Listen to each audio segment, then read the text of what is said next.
नारायण, जय श्री कृष्णा, राधे राधे, सूर्य भगवान की जय हो। प्राचीन काल की बात है। सरयू नदी के तट पर एक सुंदर नगर था। उस नगर में हरिदास नाम का एक निर्धन किंतु अत्यंत धर्मपरायण व्यक्ति रहता था। उसके पास धन संपत्ति नहीं थी, परंतु उसका मन भगवान विष्णु की भक्ति में हमेशा रमा रहता था। वह प्रतिदिन प्रातः स्नान करता, भगवान नारायण को स्मरण करता था, तुलसी दल अर्पित किया करता था और जितना संभव होता था उतना दान पुण्य अवश्य करता था। समय बीतता गया। एक वर्ष पौष मार्ग आया। ठंड अत्यधिक थी, परंतु हरिदास ने निश्चय किया कि वह इस मास में प्रतिदिन प्रातः स्नान करेगा, दीपदान करेगा और भगवान विष्णु की कथा भी सुनेगा। उसकी पत्नी ने कहा कि स्वामी, हमारे पास तो खाने तक का पूरा भी प्रबंध नहीं है, फिर भी व्रत, दान और दीपदान कैसे होगा। हरिदास ने शांत स्वर में उत्तर दिया, यदि भगवान की कृपा होगी तो सब समय पर हो जाएगा। पौष मास में की गई भक्ति कभी भी निष्फल नहीं जाती है। उन्होंने अपने घर के आंगन में मिट्टी का छोटा सा दीपक जलाया और भगवान विष्णु के चरणों से प्रार्थना की।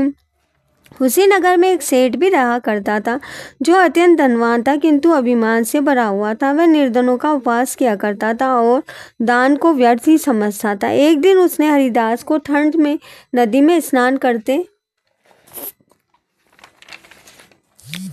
देखा तो हंसते हुए बोला कि हरिदास, इस ठंड में स्नान करके क्या मिलेगा, भगवान तुम्हें कब धनवान बना पाएंगे। हरिदास ने मुस्कुराकर कहा, सेठ जी, धन मिले या न मिले पर भगवान की कृपा हमेशा मिलनी चाहिए। सेठ ने मन ही मन में हरिदास की परीक्षा लेने का निश्चय किया। वह साधु का वेश धारण करके हरिदास के घर पहुंचा और बोला कि मैं भूखा हूँ, यदि कुछ अन्न मिले तो मेरी आत्मा तृप्त होगी। हरिदास के घर में केवल थोड़ी सी जौ की रोटी थी। उसने बिना सोचे समझे वही रोटी साधु को दे दी और स्वयं उपवास करने का निश्चय किया। जैसे ही साधु ने रोटी ग्रहण की, उसके मन में ग्लानि उत्पन्न हुई। उसी समय आकाशवाणी हुई कि जिस भक्ति की तुम परीक्षा ले रहे हो वही मेरे अत्यंत प्रिय भक्त है। पौष मास में दान और भक्ति करने वाला कभी भी दरिद्र नहीं रहता है। सेठ भयभीत हो गया। उसने तुरंत अपने वास्तविक रूप में हरिदास के चरणों में गिरकर क्षमा मांगी और कहा कि मुझे अज्ञानवश क्षमा करे।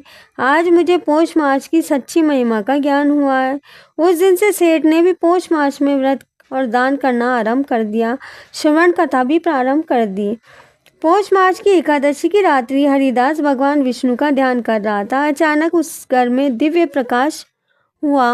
भगवान विष्णु स्वयं प्रकट हुए और बोले कि बस हरिदास, तुमने सच्चे मन से मेरी भक्ति की है। पौष मास में जो भी श्रद्धा रखता है मैं उसके सभी कष्ट दूर कर देता हूँ।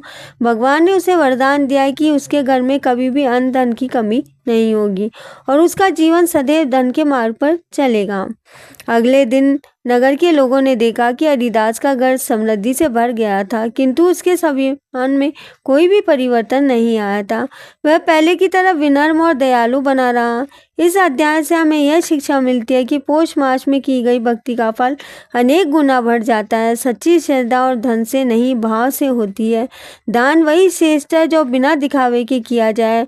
भगवान अपने भक्तों की स्वयं रक्षा करते हैं और जो व्यक्ति पौष मास में स्नान, दान, दीपदान और व्रत और कथा श्रवण करता, उसके जीवन में दरिद्रता और भी कष्ट हो जाती है, दूर हो जाती है।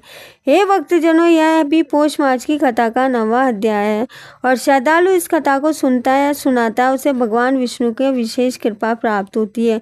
घर में सुख शांति बनी रहती है और जीवन में सकारात्मक परिवर्तन भी होते रहते हैं।